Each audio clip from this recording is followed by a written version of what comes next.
আজকে তোমাদের যে গল্পটা শোনাবো সেটা ভূতের গল্পের একটা সংকলন থেকে পড়ে শোনাবো।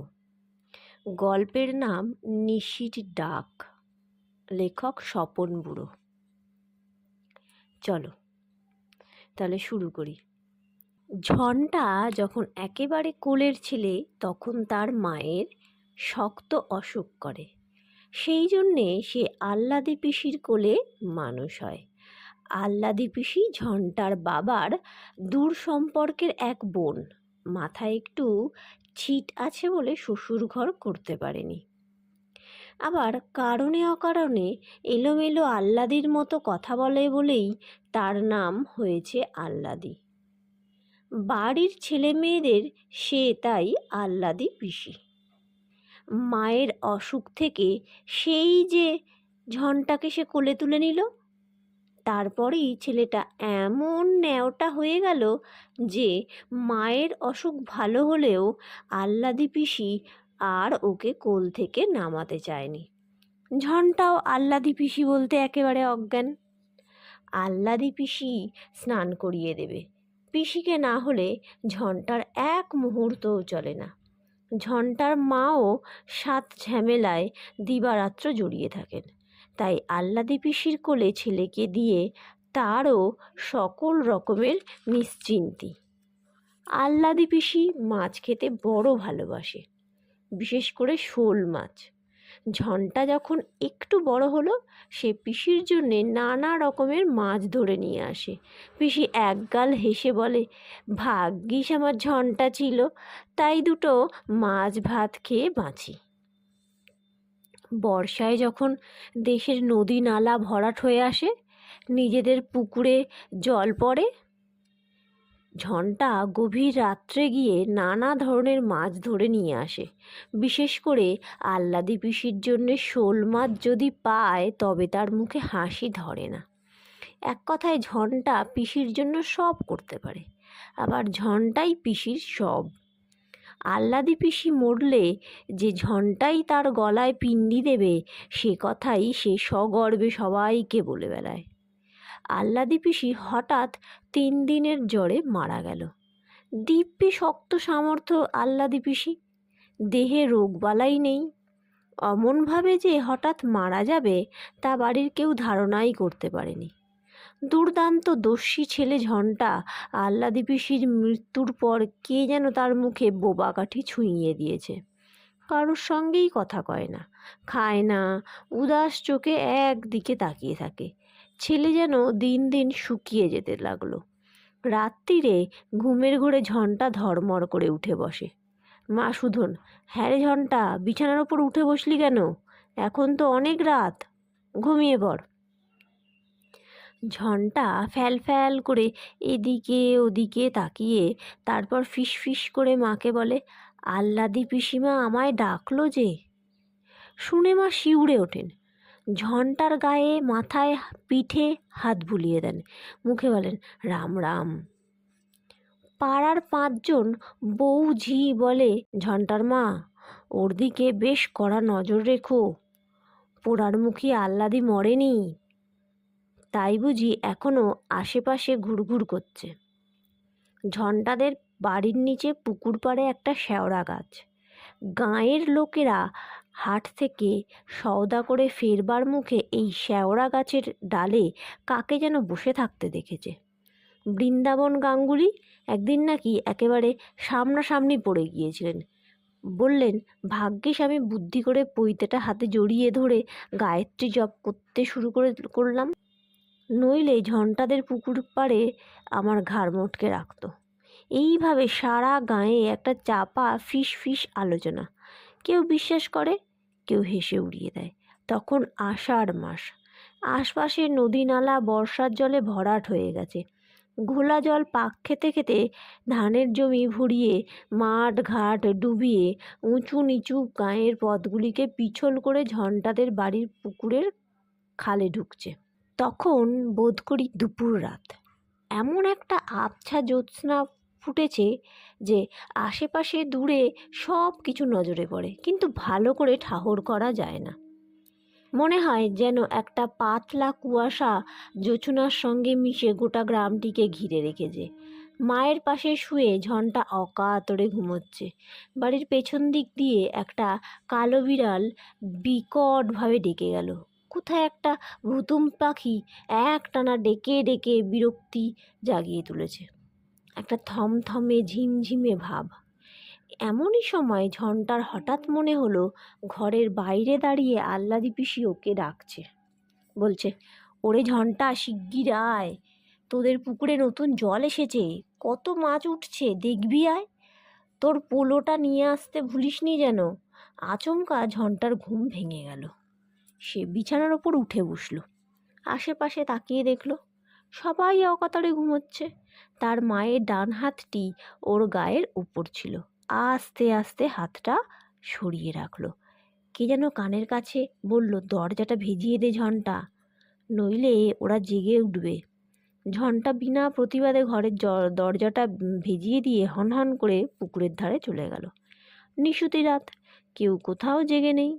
কল কল করে বর্ষার জল ঢুকছে খালে। ঝন্টা ছপ ছপ করে পোলো ফেলছে আর রাশি রাশি মাছ ধরছে। এত শোল মাছ কোত্থেকে এলো ঝন্টা ভেবেই কুলকিনারা পায় না। ও যে খালোই সঙ্গে এনেছিল সেটা মাছে ভর্তি হয়ে গেল। কিসের যেন একটা পোড়া গন্ধ ক্রমাগত তার নাকে আসছিল। তার আকর্ষণে ঝন্টা সেই মাছ ভর্তি খালোই নিয়ে এগিয়ে চলল। এ কি, এ যে সেই শেওড়া গাছ, আমায় শোল মাছ পোড়া খাওয়াবি ঝন্টা? ঝন্টা অবাক হয়ে তাকিয়ে দেখল গাছের ডালে পা ঝুলিয়ে কে যেন বসে আছে। আহ্লাদি পিসি না, দেখতে ঠিক সেই রকম। এতক্ষণে ঝন্টার যেন জ্ঞান ফিরে এলো। আহ্লাদি পিসি তো মরে গেছে। ও তাহলে কার ডাকেই নিশুতি রাতে মাছ ধরতে ঘর থেকে বেরিয়ে এসেছে? ভয়ে ওর মাথার চুলগুলি খাড়া হয়ে উঠল। সে প্রাণপণ চেষ্টা করলো পালিয়ে যেতে, কিন্তু পা দুটো কিছুতেই উঠছে না। শেষকালে মনে জোর এনে ঝন্টা মরিয়া হয়ে ছুটতে শুরু করলো। পেছন থেকে আহ্লাদি পিসির কান্না শোনা গেল। ওরে ঝন্টা, শোল মাছগুলি আমায় দিয়ে যা, আমি আর কিচ্ছু চাই নে।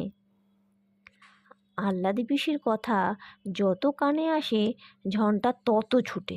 হঠাৎ সে দেখলো একটা বিরাট লম্বা শেওড়া গাছের ডাল এদিক থেকে এসে তার হাতের মাছের খালোই ছিনিয়ে নিয়ে গেল। একটা আর্তনাদ করে ঝন্টা সেইখানে অজ্ঞান হয়ে পড়ে গেল। তার চিৎকার শুনে বাড়ির থেকে লোকজন যখন এসে পৌঁছালো তখন মুখ দিয়ে ওর গ্যাঁজলা বেরোচ্ছে।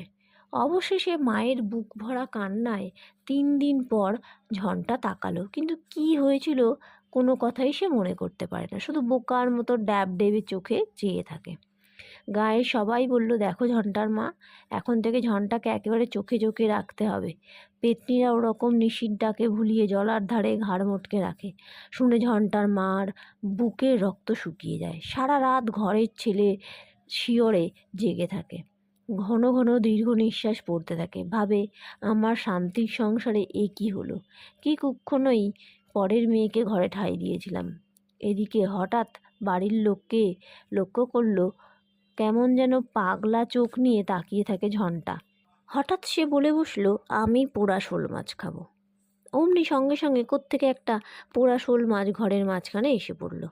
ভয়ে আঁতকে উঠল সবাই। ক্রমে ব্যাপারটা সহজ হয়ে এলো। দেখা গেল ঝন্টা যখন যা চায় কে যেন সঙ্গে সঙ্গেই তা এনে হাজির করে। সেদিন দুপুরে গরমে হাই ঢাই করতে করতে ক্ষীণ কণ্ঠে ঝন্টা বলল, মা, 1 গ্লাস ঠান্ডা জল দাও না। মুখের কথা খসাতে যতটুকু সময়, দেখা গেল সুন্দর একটা গেলাসে টলটলে পরিষ্কার জল। ঝন্টা সেই জল খেতে যাচ্ছিল, কিন্তু ওর মা হাত দিয়ে সবটুকুন মেঝেতে ফেলে দিয়ে বললেন, কখনো মুখে দিস নি ঝন্টা, ওসব পেতনিতে জোগাচ্ছে। সন্ধ্যের পর পাড়ার মেয়েরা দল বেঁধে আসতো ঝন্টাকে দেখতে। কথায় কথায় গাঙ্গুলি গিন্নি বললেন, আমার জর্দা ফুরিয়ে গেছে, কাশির জর্দা না হলে আমার মুখে রোচে না। আপন মনে ঝন্টা বলল, তুমি জর্দা খাবে ঠান্দি? সঙ্গে সঙ্গে ঠন করে মেঝেতে পড়ল একটা কৌটো। গাঙ্গুলি গিন্নি অবাক হয়ে বললেন, এই তো কাশির জর্দা, একেবারে নতুন কৌটো, কোত্থেকে এলো ঝন্টার মা? আর যারা আশেপাশে ছিল ব্যাপারটা জানতো, তারা খুলে বলল, জর্দার কৌটোটা গাঙ্গুলি গিন্নি হাতে তুলে নিতে যাচ্ছিলেন। যেই আহ্লাদি পেত্নির কথা শুনলেন, অমনি রাম রাম করতে করতে একেবারে নিজেদের বাড়ির দিকে পা চালিয়ে দিলেন। কত রাত্রির লোকে এইভাবে না ঘুমিয়ে জাগতে পারে? কাজেই আস্তে আস্তে ভিড় পাতলা হয়ে আসতে লাগলো। গমগমে বাড়ি আবার মানুষ জনশূন্য হয়ে থমথমে হয়ে এলো। কিসের যেন দুঃস্বপ্ন দেখে মাঝরাত্রে ঝন্টার মায়ের ঘুম ভেঙে যায়। মা ছেলেকে বুকের কাছে প্রাণপণে টেনে নেন। বাঁশঝাড়ের পেছন দিকে যেখানে একটানা ঝিঝি ডেকে চলে, সেখানে কার যেন কান্নার রেশ শুনতে পাওয়া যায়। মা চমকে উঠে বসেন। ছেলের মাথায় হাত রেখে সারা রাত ধরে দুর্গা নাম জপ করতে থাকেন। কেবলই মনে হয় তার কোলের ছেলেকে কে যেন ছিনিয়ে নিতে আসছে। সেদিন সন্ধ্যে থেকে একটানা ঝিরঝিরে বৃষ্টি হচ্ছে। দূর বনে প্রহরে প্রহরে শেয়াল ডাকছে। মনে হচ্ছে যেন ওরাও খুব ভয় পেয়েছে। পাখি পাখালিরা কখন যে গিয়ে বাসায় সেধিয়েছে কেউ খবর রাখে না। গেরস্ত বাড়ির গোয়ালগুলিতে গরুগুলি এমন হামলাচ্ছে যে মনে হয় অশুভ কোনো ইঙ্গিত পেয়েছে। মাঝে মাঝে কালো পেঁচার চেঁচানি কানে ভেসে আসছে। শ্মশানের দিক থেকে একটা শোঁ শোঁ হাওয়া বুক চিরে উত্তর জলাভূমির ওপর দিয়ে বইছে। মনে হচ্ছে কোনো পেত্নী বুঝি নিঃশ্বাস ফেলছে। গায়ের পথে আজ একটিও লোক নেই। কোনো বাড়িতে একটি ছেলেও কেঁদে উঠছে না। মনে হচ্ছে রুদ্ধ আতঙ্কে সবাই প্রহর গুনছে। ঝন্টাদের বাড়িতে আজ সবাইকে কি কাল ঘুমে পেয়েছে কে জানে। সন্ধেবেলা উনুনে আগুন পড়েনি। বামুন দিদি ঘুঁটে আর কয়লা সাজাতে গিয়ে সেইখানেই ঘুমিয়ে পড়েছে। বাইরের ঘরে বাড়ির কর্তারা সন্ধে থেকেই দাবা পাশা খেলতে বসেন। তাদের চিৎকারে আশেপাশের 10টা লোক ঘুমোতে পারে না।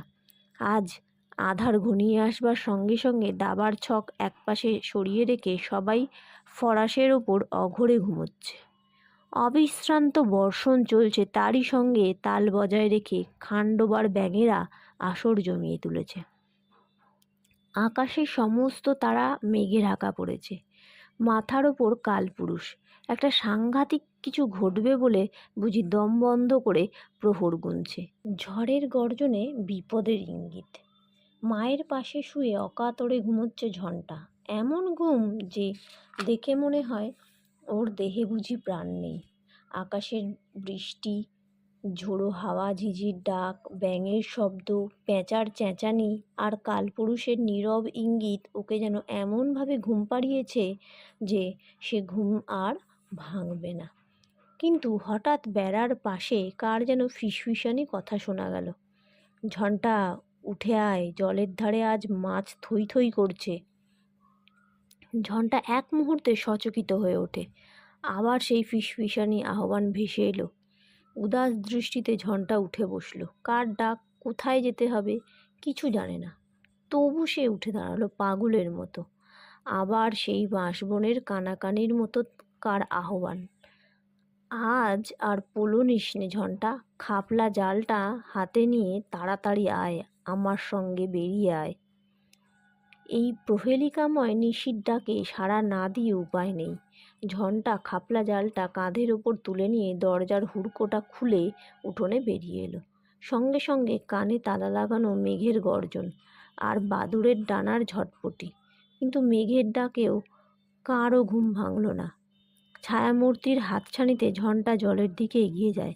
পথে এত অন্ধকার, এত জমাট বেঁধে আছে, তবু ওর পথ চলতে কোনো অসুবিধা হয় না।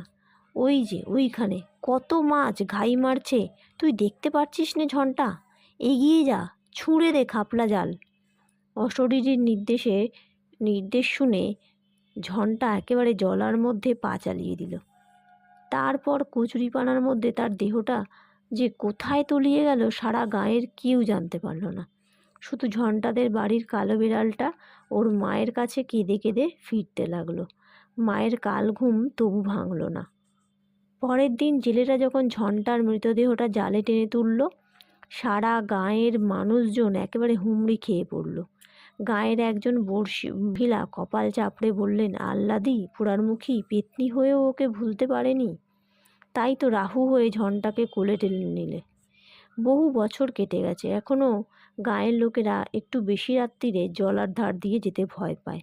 মনে হয় কে যেন ওখানে কেঁদে কেঁদে এলো চুল উড়িয়ে বুক চাপড়িয়ে ছোটাছুটি করে।